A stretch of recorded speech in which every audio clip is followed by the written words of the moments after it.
A empresa Carnes Parente nega calquera tipo de implicación na trama da Operación Guitarra na que o equipo Roca da Garda Civil de Celanova, en colaboración co Servizo de Gandeiría da Xefatura Territorial de Ourense, tomou declaración en calidade de investigados a 7 persoas, 4 veciños de Ourense, un de Lugo, un de Pontevedra e un da Coruña, sumando un total de 49 delitos, 40 de falsedade documental e 9 de usurpación de Estado civil.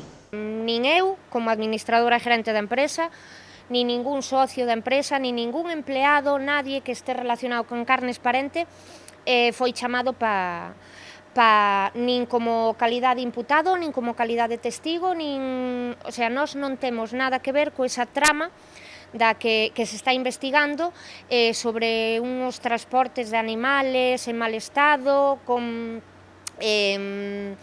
erros corotales, con non sei que do lobo, é dicir, nós non temos nada que ver con eso.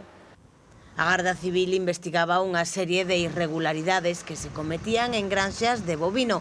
A investigación comezou en marzo de 2024. En Carnes Parente creen que como consecuencia dunha denuncia posta en marzo de 2023 polos ex-traballadores dunha explotación coa que na actualidade Parente non ten relación algunha. En marzo recibiron unha inspección da Garda Civil e de Sanidade e afirman que a única sanción que lles puxeron tivo que ver coa falla dunhas etiquetas pola caída da rede. A nós veunos unha inspección en marzo deste ano, unha inspección de Sanidade, na que se levaron muestras de carne para analizar. É moi importante decir que os resultados do análisis de todas esas carnes que se levaron para analizar desas mostras saíron que a nosa carne estaba apta para o consumo humano. Esa carne nós, por decisión propia, xa que levaba moitos días aquí e non nos daban resposta, decidimos desechala. Foi decisión nosa, eso en primeiro lugar. É dicir, na inspección que aquí se realizou, tanto aquí como nas carnicerías das que somos propietarios, non se atopou nada. O único que atoparon sí que foi un problema de etiquetado, é dicir, un problema administrativo. Un problema administrativo no que nós ese día, precisamente, tiñamos algunhas pezas sin etiquetar por unha caída da rede, é dicir, non ten nada que ver.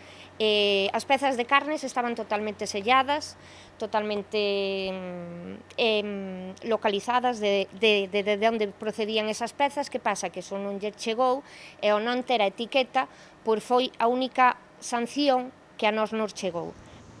A denuncia interposta falaba de maltrato dos animais na explotación, medicación destes sen prescripción veterinaria, tratamento inadecuado dos animais unha vez mortos ou simulación de ataques de lobo a ovellas que mataban cos propios cans dos donos da granxa, falsificando o trámite coa xente medioambiental. En Parente negan ter relación algunha con eses delitos.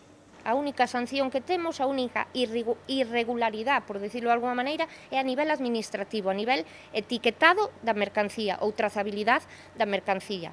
Inda que, de todas formas, a carne estaba sellada, O sea, faltaba a etiqueta, pero a carne estaba sellada de que matadeiro viña, de que procedencia viña. Que pasa? Eso non valeu, pero estaba sellada.